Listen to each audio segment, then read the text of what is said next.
All right, guys, the second type of special right triangle is a 30, 60, 90. And here I have a picture of a 30, 60, 90. So a couple things you should know. Here's the 30-degree angle, and right opposite or across it would be considered the short leg. Okay, so this is the short leg. It's a leg, but it's just considered the short leg. And here's the 60-degree angle, and the side opposite or across it would be considered the long leg. It's still a leg, but again, it's considered the long leg. And of course, this is the hypotenuse, and it's always the hypotenuse. That doesn't change, okay? Now, please don't confuse me saying long leg with the longest side. The hypotenuse is always the longest side. These are both legs. It's just we have a short leg and a long leg. But the hypotenuse is always the longest side. Okay? All right, here we go. What do we know about a 30, 60, 90 is the short leg is considered X. We actually compare everything to the short leg. So whatever measurement the short leg is, the hypotenuse is twice the short leg. Okay? And the long leg is whatever the short leg is times radical 3. Okay? So I usually have my students remember this. X times radical 3, and 2x. Okay? And notice they all have an x because we're comparing everything to the short leg. Okay? So here we go. Again, I have my option of using the Pythagorean theorem, trig ratios, but special right triangles, we do it a lot faster, okay? Where I don't even have to pick up a calculator. I could do it really fast. All right, so let's look at our first example of a 30, 60, 90. Okay, here I have a 30, 60, 90, and they're asking me to find the values of S and T, and they're giving me one of the legs is 9. Okay, so again, here's what I would do. I'm going to write 30, 60, 90. And remember, I know that 30 is my short leg, and that measures x. 60 is my long leg, and that measures x times radical 3. And 90 is my hypotenuse. And I'm referring to sides, okay? It's twice the short leg. So if you look at what's given, this side is 9, and it's basically across the 60 degrees. So I'm actually given the long leg. So that's 9. So I need to solve for x to find my short leg.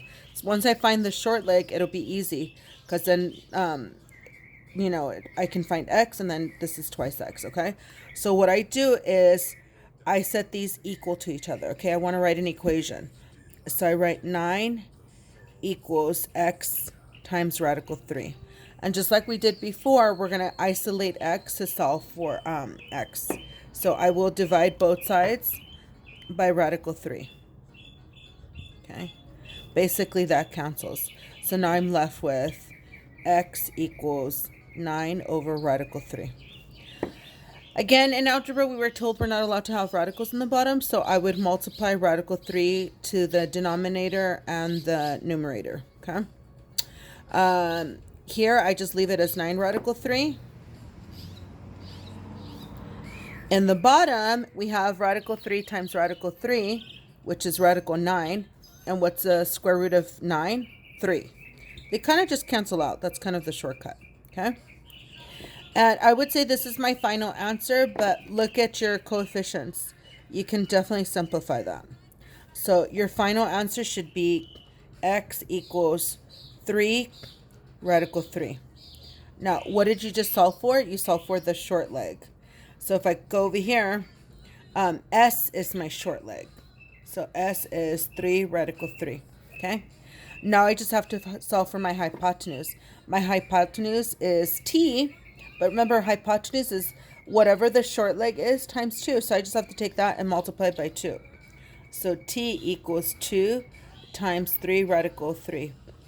The only thing I multiply are the coefficients. So I should get 6 radical 3, and that's T.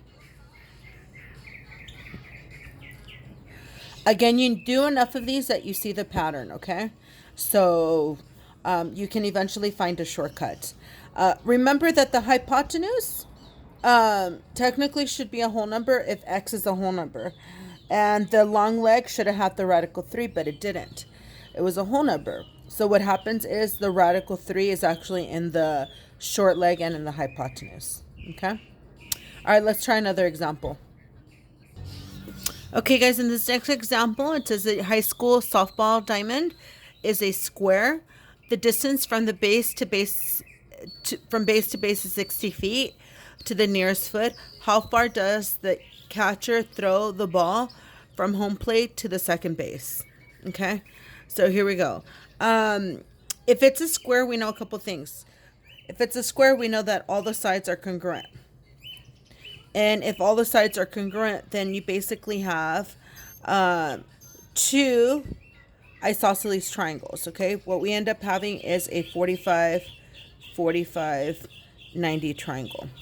So in this example, we're working with that type of triangle. So what we know is if this side is 60, this side is also 60. And then we're trying to find here the distance between the catcher to home plate, okay? So remember in a 45, 45, 90, I said that the legs measured exactly the same and that the hypotenuse was whatever the leg is times radical 2. So I am given 60, 60, and this case the hypotenuse should be 60 radical 2. I don't need a calculator. I don't need anything. I can find the answer right away. So D equals 60 radical 2 feet. Okay? And that's it. All right, let's try another example. All right, guys, in example 6, they're saying you plan to build a path along one diagonal of a 100-foot by 100-foot square garden to the nearest foot. How long will the path be? Okay, so here I just drew a quick square. It's a garden. It's 100 by 100. We know that all the sides are congruent. Okay. And they're saying if you're planning to draw a path along one diagonal, here's my diagonal. Okay. So I'm basically solving for this. So once again, you have a 45, 45, 90. Okay. So 45, 45, 90. Again, I eventually have to memorize this. Okay. So this is x times x times x times radical 2. Remember, your legs are the same. So this is 100 foot, 100 foot, and then the diagonal, which is my hypotenuse, would be 100 times radical 2. So I call that x. I'm just going to write x equals 100 times radical 2 feet. Yeah? And that's it. And I don't need a calculator. All right, let's do one more together. All right, guys, the last one that I decided to do with you is the example 4, the checkpoint. So this is the one I decided to do with you guys.